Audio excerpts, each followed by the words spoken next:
God is everywhere, God is in this, everything. But still I have not understood, See, not gotten it. okay, your question is, God is everywhere, I have not understood. Okay? God is not a subject to be understood. Not even God is not a matter of belief also. God is a matter of experience. Okay? And the only process of experiencing God is meditation.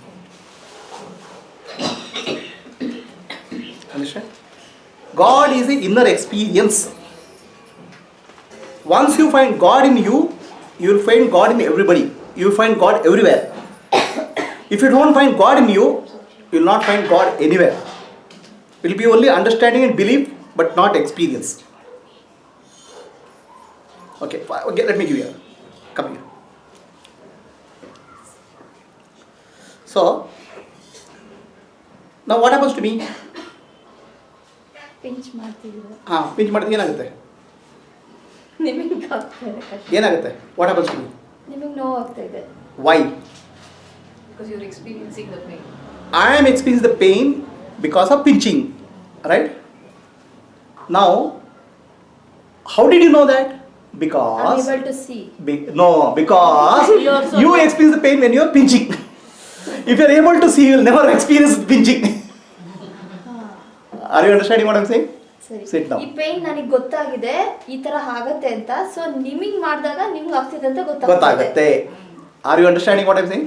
Yeah. Pascal, did you get what I am saying? See, if I pinch, okay, I know that. do I get a pain? How do you know? Because of your experience. If you pinch yourself, you will get a pain. By that you extrapolate and say, oh, this fellow is feeling the pain. Always in our inner experience we extrapolate on others.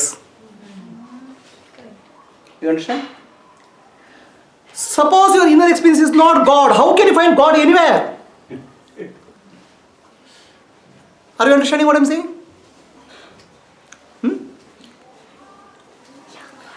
If you have an inner experience of God, you will find God everywhere.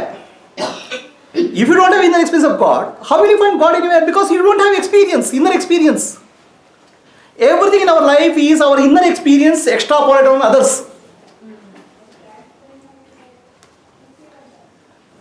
If you don't have that inner experience, then God is only understanding and theory. God is not a subject matter of theory. God is the experience of inner experience. It's a matter of practical experience. This class is not about theory at all. This is about experience and realization. Okay? You don't have to believe a single word what I say. Just because I am sitting here and telling, you don't have to believe anything. It's not a belief system based class. It is not a theory class. Just because so and so said, listen to this. No. It's your inner experience which will validate. I am only guiding you in the inner experience. Are you clear? You understood? Yeah, what did you understand? I wasn't here, so I didn't understand that. Okay. So and one more question was there. What is monks? About Omkara and ladies. Okay, Omkara and ladies, I'll tell you. Chosen. There are three questions. Monks is a way. Becoming a monk is a way of life. Okay. So similarly, becoming a hippie was a way of life. Or wearing a cloth like this, or like this, or growing a beard, looking weird. All are way of life. Okay. So becoming a monk is a way of life. I don't want to put any effort in anything. I want to focus my effort on God. That's a way of life. Okay. Enlightenment is not an exclusive property of anybody. Enlightenment is a birthright of all human beings. Liberation is a birthright of all human beings. It's not exclusive property of anybody. It doesn't depend on caste. It doesn't depend on creed. It doesn't depend on men or women. It doesn't depend on the region or country or language. Okay. In fact, Karnataka is a place where the fire of enlightenment in this 15th century, around 15th century, spread throughout the North Karnataka. It became a common living experience. Cobbler, the fishermen, the washermen, many of them got enlightened because it became a passing fire. Okay, so it is not exclusive property of anybody. Please understand. Monk is a way of life. Just like you have taken a way of life as a housewife, you could have as well taken a way of life as a working woman. You could have. So it's a choice of life. It has nothing to do with your enlightenment. Enlightenment is your inner awakening, inner opening. Are you clear? Now, second question was that what about woman cannot chant Omkara? Om, Akara, Ukara, Makara, Uma is a fundamental sound. Okay. That fundamental sound will come in anything you say. You tell me one sentence with one word without a. Tell me one word without a. Can you? Vini. Ta has a. Beneath. That akara is there in that.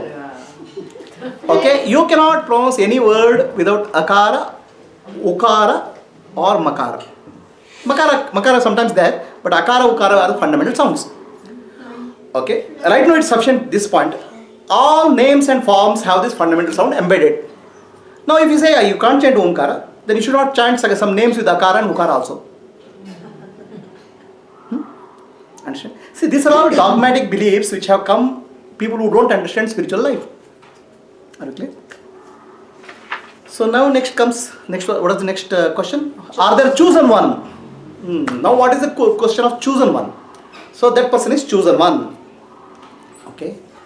So there you have to understand a difference between a avatara and a siddha. Okay. You have heard of some musicians, right? Gifted musicians. By childhood they are gifted. Some 2 years he starts singing. They are called prodigies. Child prodigies. They are gifted beings. How did that gift get the gift from? Okay. There are great beings. Somebody, Ramanujam was there. He was able to solve the problems, mathematical problems in mind. And that even 100 years, all the computers, we can't solve the problems. They are all gifted beings by birth. So they are called chosen ones or avatara. Okay. So by birth, they come with a certain level of evolution. They come. What is the purpose of coming? For teaching the world. Because they don't have to go through a lot of learning process. They are called gifted ones, chosen ones. They are called avatars. A higher consciousness, they are already higher consciousness, they come down to earth for teaching others. Are you clear? So for them we call by various names, the chosen one, the master, the realized, Sadguru, or avatar. Because they don't have to go through spiritual evolution as human beings. They have already come with that understanding. Past life or somewhere they have completed their evolution. Now they are there to guide others. Are we clear? This is called avatar, chosen one, all those things. Then there is another person which is human being, born human being. We didn't have that realization. We struggle through our life and evolve and reach that higher level. They are called siddha. So higher consciousness coming down to earth is called chosen. The lower consciousness going to higher is called realization. Why the higher consciousness comes to earth? To help those who are seeking realization. To uplift the consciousness of the human beings.